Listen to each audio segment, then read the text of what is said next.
Agora nos capítulos 39 ao 42, hoje, no último programa, o último capítulo, grande finale, o Criador vai refutar os místicos, mudar a história de Jó e vai falar por 2 vezes. Jó, capítulo 39. Como nós falamos ontem, as BS estão erradas, dão a entender o singular, como se Deus fosse a 5ª pessoa julgando e condenando Jó e questionando Jó. Não bastava estar no lixão, ter perdido tudo, ter que ouvir Bildad, Zofar, e ele faz, e agora Eliú, e agora Deus. Evidentemente que não. Deus levanta questões para os 5. Deus é a 6ª pessoa a falar. Jó capítulo 39, o Criador continua falando aos 5. Vamos lá? Então vamos. Você sabe quando nascem os cabritos selvagens? Ou já viram nascerem as corças? Vocês sabem quantos meses as suas fêmeas levam para darem cria? Ou qual é o momento do parto? Vocês, plural, sabem quando elas se abaixam para dar cria, trazendo a este mundo os seus filhotes? Os filhotes crescem fortes no campo, depois vão embora e não voltam mais. Quem deu a liberdade aos jumentos selvagens? Quem os deixou andar soltos, livres à vontade? Eu. Fui eu quem lhes deu o deserto para ser a sua casa e os deixei viver nas terras salgadas. Eles não querem saber do barulho das cidades. Eu coloquei neles um código-fonte que eles não suportam barulho. Tá aí, ó. Vou ter um jumento. Jumento pensa igual eu. Não podem ser domados, nem obrigados a levar cargas, viu? Todo mundo tem que ser jumento. Quem diria, né? Na nossa linguagem, aqui na nossa cultura ocidental, tem gente que até xinga outrem, ô jumento.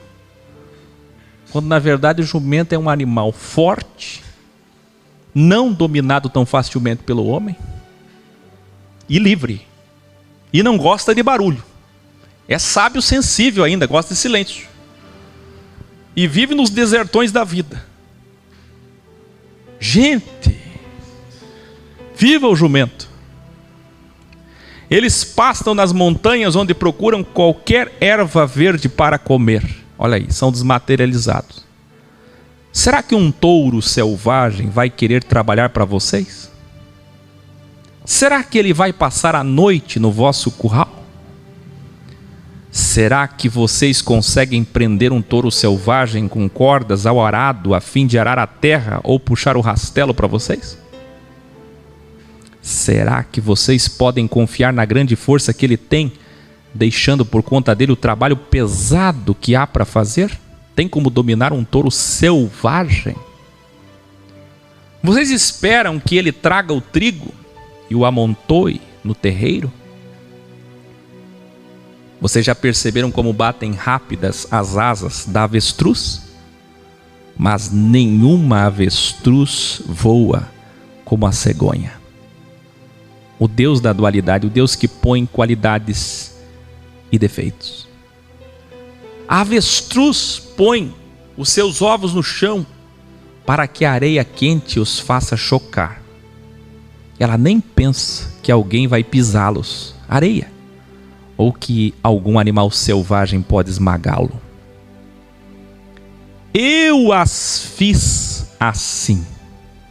Ela age como se os ovos não fossem seus e não se importa que os seus esforços sejam desperdiçados.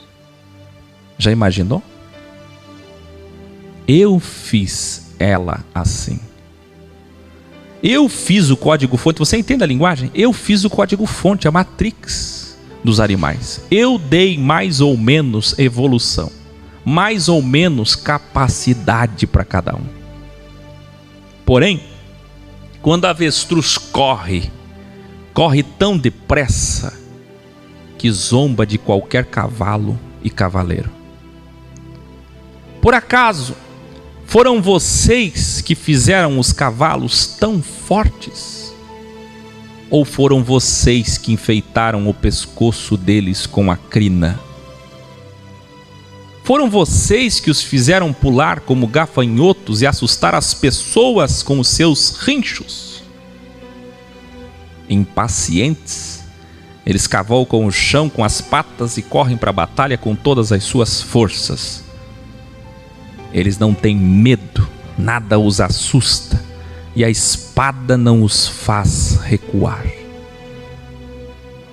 Por cima deles as flechas assobiam, e as lanças e os dardos brilham. Tremendo de impaciência, eles saem galopando, e quando a trombeta toca, não podem parar quietos. Eles respondem com rinchos aos toques das trombetas. De longe sentem o cheiro da batalha e ouvem tanta gritaria, e mesmo com a gritaria ainda conseguem discernir as ordens de comando no meio da batalha. Já pensou? O Deus atemporal que esticou a cortina do tempo, que fez a cadeia que você está, a prisão. Escreva aí: estou no cativeiro de Jó. No cativeiro, tempo, espaço e matéria. Todos nós estamos num cativeiro, presos como Jó, num lixão chamado mundo, aonde a gente tem e não tem, aonde a gente ganha e perde, mais perde do que ganha,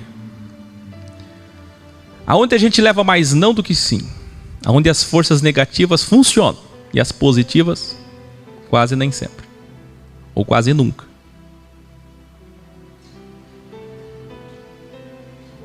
Será que vocês podem prestar atenção e entender que Deus estendeu essa cortina chamada tempo e viu que os cavalos seriam usados em batalhas?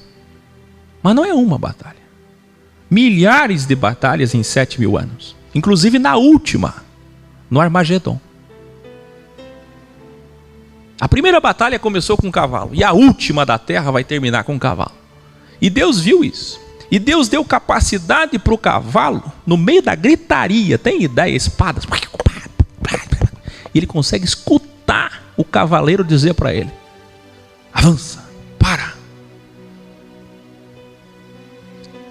Ele obedece ordens. Foram vocês que ensinaram o gavião a voar e a abrir as asas no seu voo para o sul? Será que a águia espera que vocês deem ordem a fim de que ela faça o seu ninho lá no alto? Ela mora nas pedras mais altas e no alto das rochas constrói o seu ninho seguro.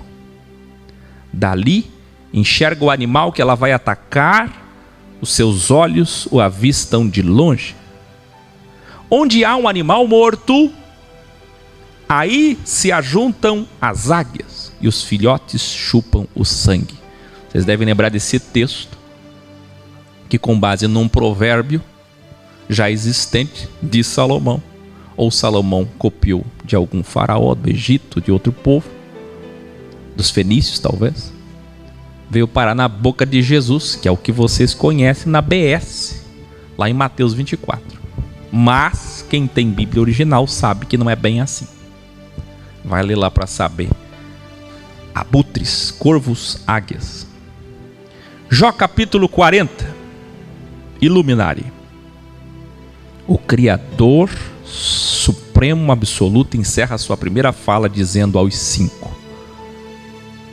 Veja, são 2 momentos que Deus fala. Falou Elifaz, falou Bildade, falou Zofar, falou Eliú, falou Jó, falou Deus. Quando Deus fala para os 5. É a 6ª pessoa a falar para os 5. Mas ele vai falar pela última vez, a 7ª vez, o 7º diálogo, para fechar 7, no livro todo, 42 capítulos. E na 7ª vez, ele não vai falar para os 5. Ele vai falar só para Jó. E essa é a confusão, as pessoas acham que tudo que Deus falou foi para Jó. Não foi. Vocês vão se surpreender. Vê, as últimas palavras dele, da primeira fala, foram: vocês me desafiaram com seus argumentos. Isso é interessantíssimo, porque quem está acompanhando desde o começo, não é possível. Vocês que estão acompanhando desde o começo, dando valor a cada palavra, e devem estar atônitos agora. Por quê? Gente, onde foi que os 4 evangélicos, 4 judeus ou 4 bíblias religiosos desafiaram Deus? Se você lê todos os capítulos e só vê elogiando, sempre defendendo Deus. Você sabe que evangélico, bíblia, legalista, ele é advogado de Deus. Deus nunca contratou eles, eles são tudo advogado de Deus. Inclusive a Bíblia é uma compilação de advocacia de Deus. É a AGU, a Advocacia Geral da União. Por quê? Você já viu que a Bíblia tira as asas dos órgãos sexuais dos anjos, coloca nos pezinhos? Como já ensinei tantas vezes para vocês. A esposa de Salomão é negra, eles colocam ela como branca. Jesus era negro, eles colocam ele como branco. O mundo começou na África, eles não entendem que começou na Europa.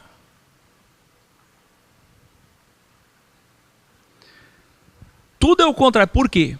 Para que você se torne um cristão mais facilmente, que é o processo do constantinismo, que é o que Constantino fez. Tornar o produto fé mais atraente. Então eles santificam Deus.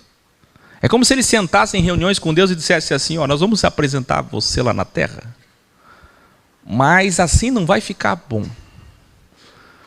O povo não vai gostar. O senhor fala de sexo, o senhor é mau, o senhor às vezes tem ira. Vamos fazer o senhor ser bom. Vamos inventar aqui a história de um querubim que se transformou em demônio, no diabo. Não vai ficar bem isso. Ninguém vai querer um Deus que é mau e bom. Ninguém vai querer um Deus que não tem problema com sexo. Ninguém vai. Esse é problema. Melhor o senhor nos ouvir. Aí os Conahim vêm, que são os sacerdotes todos, e fazem o que? Santificam o santo. Divinizam Deus. Sendo que Deus é o quê? Vê, em que momento foi que eles desafiaram Deus? Mas Deus se sentiu desafiado. Deus não gostou nem um pouco das palavras dos 4, que viviam dizendo: Deus castiga. Olha como Deus odeia você que está por aí dizendo: Deus castiga, Deus põe a mão, cuidado. Olha o quanto que Deus detesta vocês. Deus se sente desafiado com isso. Por quê? Matemática de Deus, amor horizontal, lembra? Quando eles julgaram Jó, eles julgaram Deus. Eles não desafiaram Deus olhando para cima. Em nenhum momento eles fizeram assim: oh, nunca. Evangélico não faz isso, jamais. Evangélico faz assim.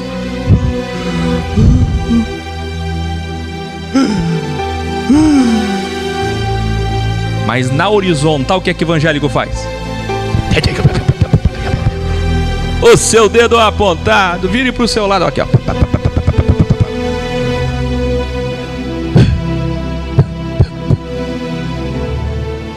Então tudo que eles falaram para Jó, matemática de Deus, gente. Ele não está lá no templo, está aqui, ó. Eles falaram para Deus. Jó se ofendeu. Não, quem se ofendeu? Deus.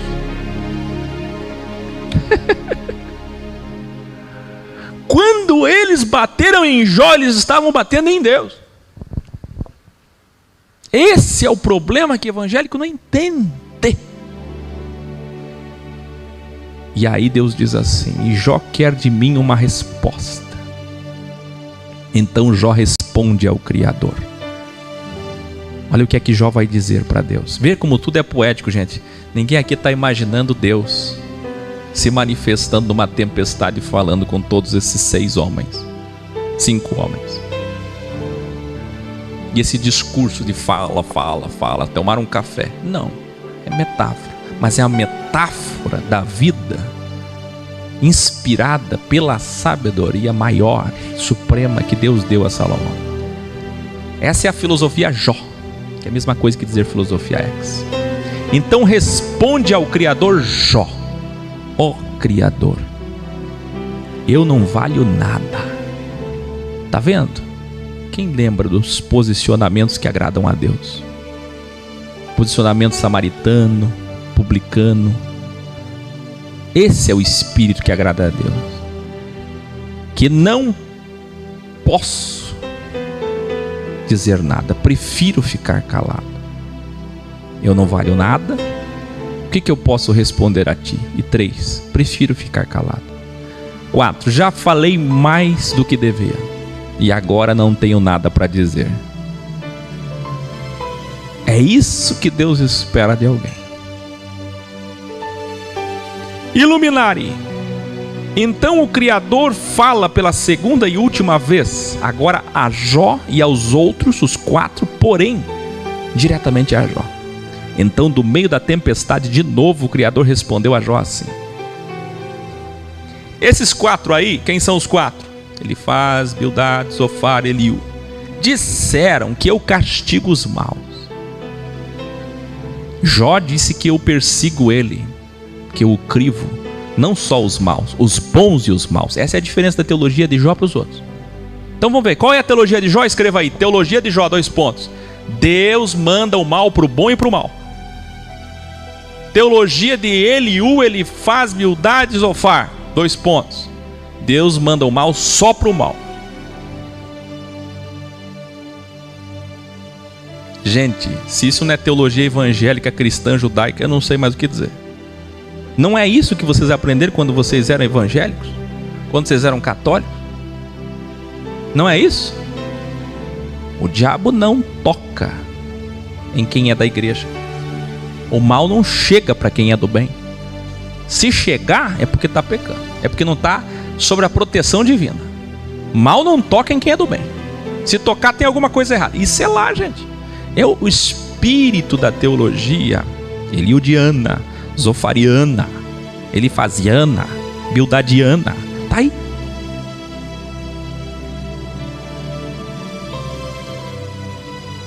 Só mudam os nomes.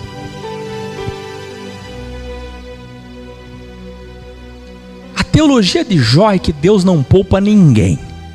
A teologia de Jó é filosofia ex.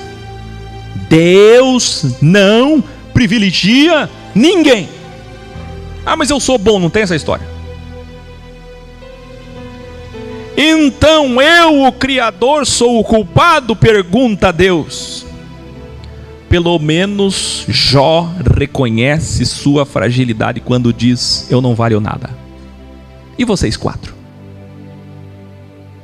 Será que vocês podem trovejar com voz tão forte como eu? Se vocês podem, então vistam-se de glória e grandeza e enfeitem-se com majestade e esplendor como eu. Olhem para todos os egoístas do mundo, materialistas, façam explodir a sua ira contra eles e humilhe-os. Olha o que é que Deus faz com orgulhosos e materialistas nesse mundo. Sim, olhe para eles, humilhe-os, esmague-os no lugar onde estão. Ué, peraí. Mas cadê o diálogo lá de Jó 1 e 2 que Deus só mandou Satanás fazer porque Satanás pediu? Cadê Satanás daqui? Começa a história com Satanás e Satanás desaparece. Cadê os fechos? Quem está falando aqui é Deus ou Satanás? Responda aí. É Deus ou Satanás que está falando aqui, hein, Carlos Silva? O Carlos Silva diz assim: como vocês podem chamar Deus de santo se vocês quebram suas próprias regras? Não caiam nessa. Carlos Silva, responde para mim, quem está falando aqui, Deus ou o diabo? A frase é: sim, olhe para eles. Eles quem? Os orgulhosos deste mundo. E humilhe-os. Exploda a sua ira contra eles e esmague-os. E aí? Fala aí.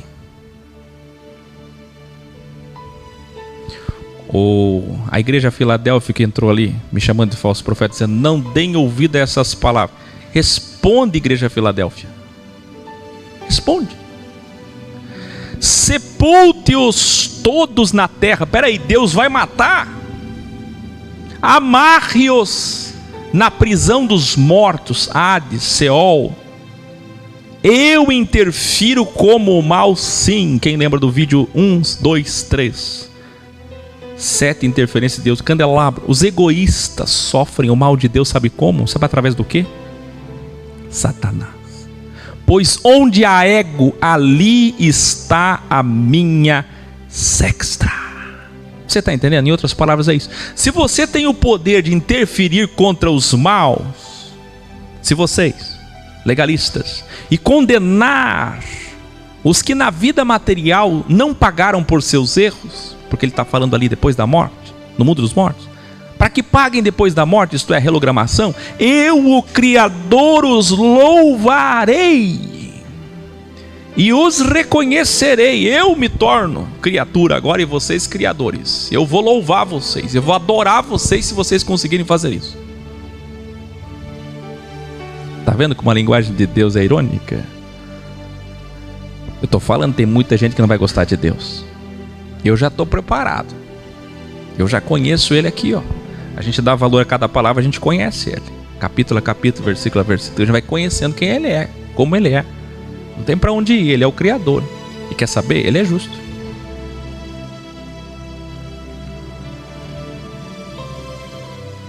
Mas e esses que conhecem só um lado dele?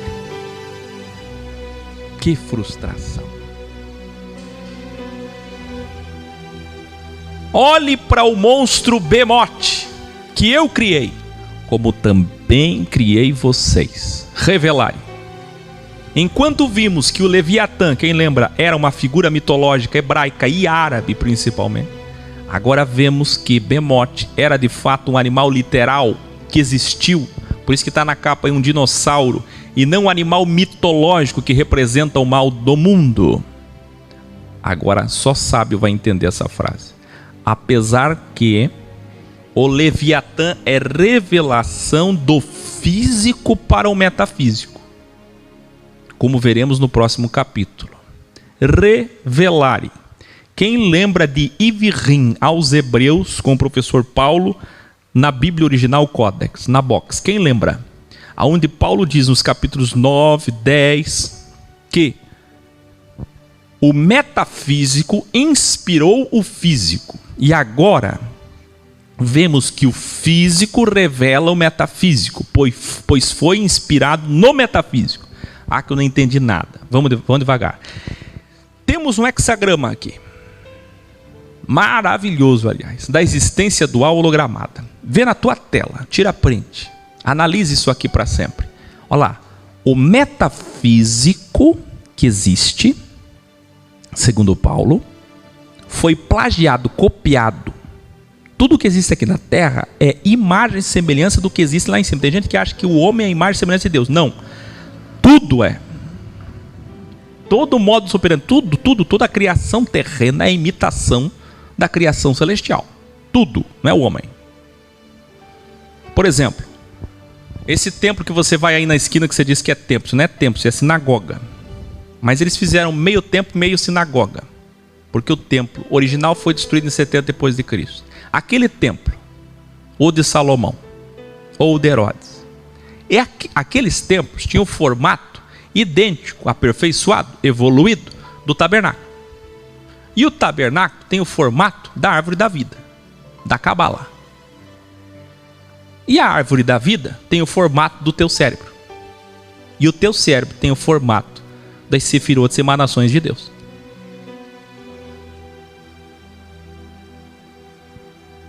Entendeu ou não? Então, o imaterial inspirou o material. E o material revela o imaterial. Tanto é que, se você quer conhecer as coisas invisíveis, olhe para as visíveis. Então, continuo a revelar sobre a criatura Bemote. No hebraico original, Behemoth, vem da palavra egípcia. Vê só que interessante. Pemu, que significa cavalo de água, que é o equivalente à palavra portuguesa derivada do grego hippos, cavalo, hipótamos, rio. Vocês devem conhecer um ser, parece que é um dos poucos dinossauros que sobrou, que é o hipopótamo. Quem aí já viu um hipopótamo? Porém, esse animal nos originais pode ser um brontossauro, porque as características apresentadas aqui do Behemoth não são atingidas pelo hipopótamo que conhecemos hoje. Está muito aquém. Portanto, pode ser, por exemplo, o brontossauro ou uma outra espécie de dinossauro. Esse animal, pelos originais, é da África, o que prova que toda a ciência vem dos negros, a riqueza e tudo mais. Na África, como revelamos nos originais, de Cantares de Salomão. Se você não assistiu, assista todos os vídeos de Cantares de Salomão. O habitat do Behemoth, além da etimologia da palavra egípcia, também bate com o Egito e a Etiópia. Isso aqui liga ainda mais a Salomão, o livro de Jó. O Criador continua. O que é que o Behemoth faz? Ele come capim como boi. Mas veja quanta força tem e como são poderosos os seus músculos. O seu rabo levantado é duro como um galho de cedro, e nos músculos das suas pernas ele tem muita força. Os seus ossos são fortes como canos de bronze, e as suas pernas são como barras de ferro. Ele é a mais espantosa das minhas criaturas, o orgulho das criaturas de Deus. Só eu, o seu Criador, sou capaz de vencê-lo.